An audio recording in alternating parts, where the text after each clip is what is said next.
Well, hello, good people. How's everybody doing? I hope you all are doing well. Apologies, it's been so long since I last uploaded something, but it's just that time of the year and been busy with things. So hopefully now in the spring, summer, as the days get longer, we'll do some more walks. I have some stuff planned that I'm very excited for. And once the days get longer, hopefully we'll be able to do that. In the meantime, we're going to do something a bit different today, and I'm going to try going a little church crawl around Canterbury. I'm going to try and show you what I think are the most interesting and oldest churches in the city. And let's see how this goes. St. Dunstan's Church was founded in the 10th century. It was rededicated in 1030 to St. Dunstan, who was the Archbishop of Canterbury between 959 and 988 AD. He was later canonized.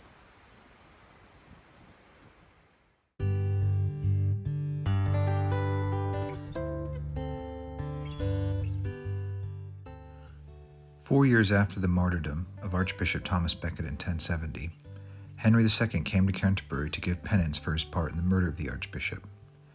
He entered St. Dunstan's to change into a woolen shirt before walking barefoot down to the cathedral to receive his punishment.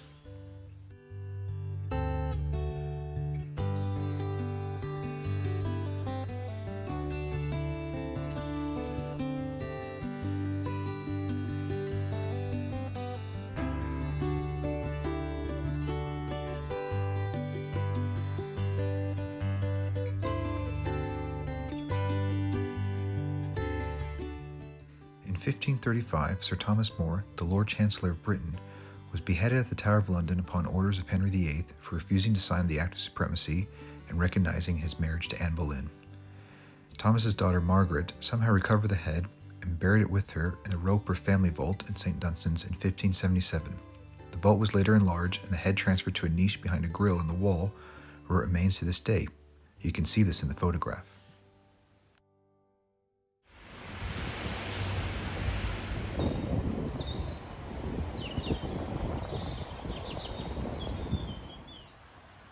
St. Mildred's, just inside the city walls and close to the castle, is one of the oldest churches in Canterbury. It dates back to around the 11th century, although the exact date is unknown.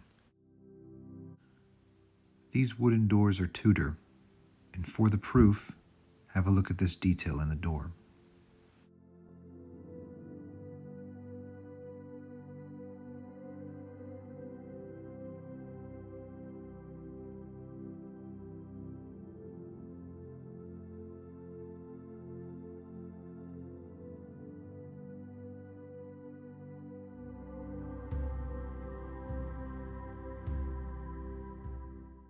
The discovery of this incredible medieval roof happened almost by accident.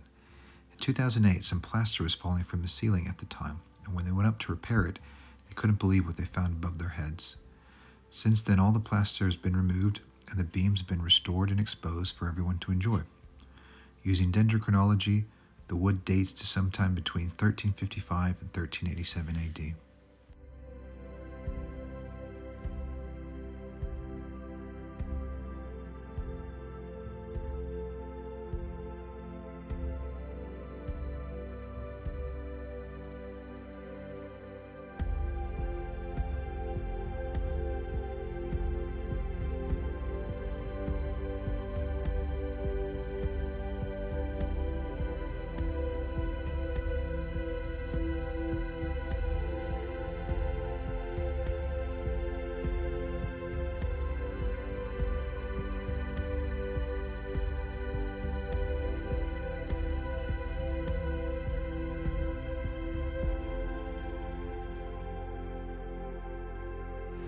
Right, so that was St. Mildred's, which is just behind me now. That's a church I've always wanted to go to. I've never actually been inside.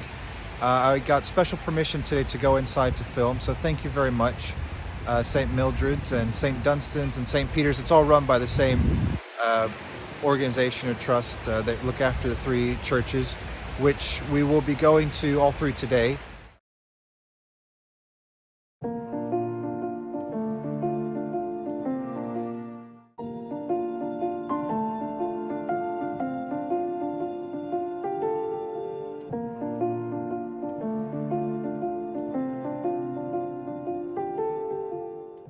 This B&B is named after the old Franciscan Grey Friars monastery which once stood upon this land. Gardening and horticulture would have been a key part of Franciscan training, as they were well versed in plants and their many uses in things like cooking and medicine, etc. The monastery was destroyed during the Reformation, but part of it still remains, along with some gardens that you can visit today. This empty site here next to the old Nason's department store was the site of the church of St. Mary Breadman, built sometime in the 12th century and demolished in 1900.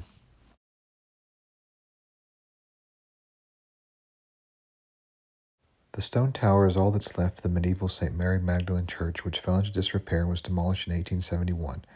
Shortly thereafter, a new Catholic church was built on its site, St. Thomas's. This church contains a few reliquaries, including one of St. Thomas Becket. This is the medieval church of St. Paul without the walls. The walls, of course, refer to the old city walls, which lie just across the road. The origins of the church and the reason for its existence lie in the proximity of it to the ruins of the abbey, now called St. Augustine's Abbey. It's believed that it was built as a chapel by the abbey for local people and overseen by them as a place for worship and instruction. The church has seen a lot of changes over the years, including refurbishment in the Victorian period by George Gilbert Scott, and more recently in the mid-80s, as you can see by the modern interior.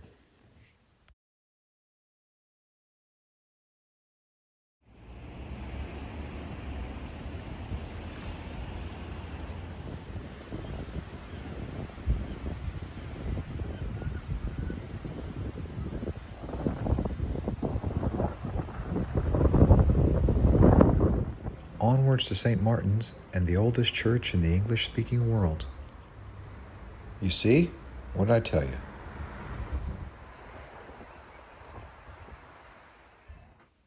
Old door. Old font. Old chrismatory.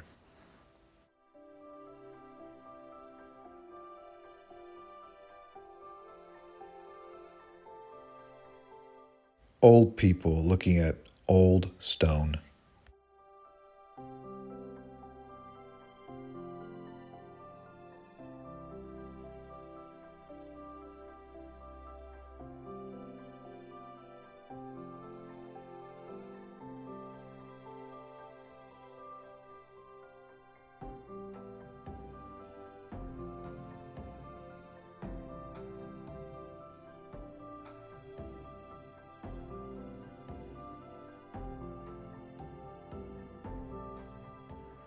The oldest part of the church is the middle part that you're seeing there, and as you can see, it's actually quite small.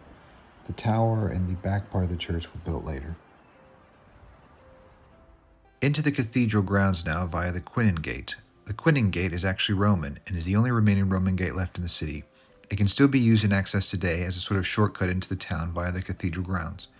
Recently, this turned into a bit of a controversy, though, as the gate, which had been publicly accessible for decades, was to be closed to private pass holders only for people working in the cathedral or the King's School.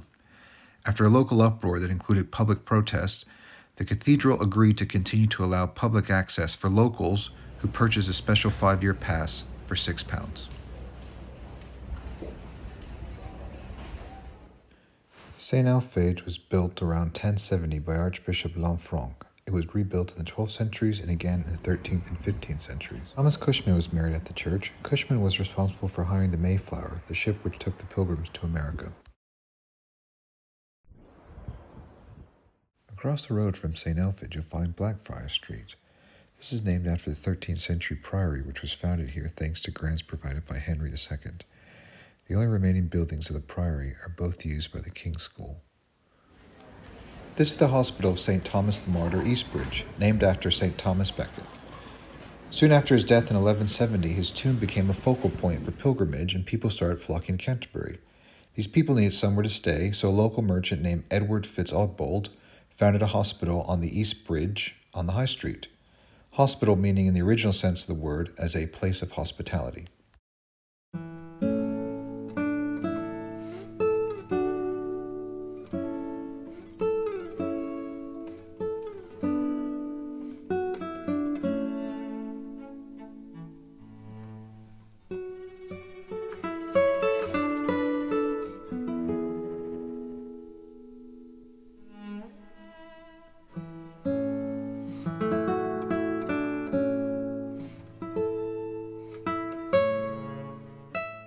is the inside of the Pilgrim's Chapel, which is a lovely, intimate, and warm space. Literally warm space. You can see the heaters they've installed along the walls there. And marvel at the 13th century king strut and scissor-braced roof.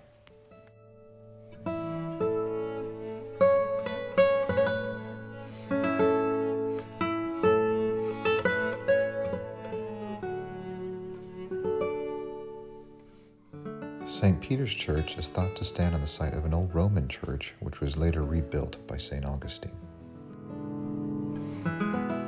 Right, so that's that Canterbury church crawl complete. I hope you all enjoyed watching it. I had fun making it. I hope to do more videos like this in the future. Hopefully I'll become better and more efficient at them. Let me know in the comments if you have any suggestions. I'd be very open to hearing them. Also, a quick note on some of those churches that were closed or locked up.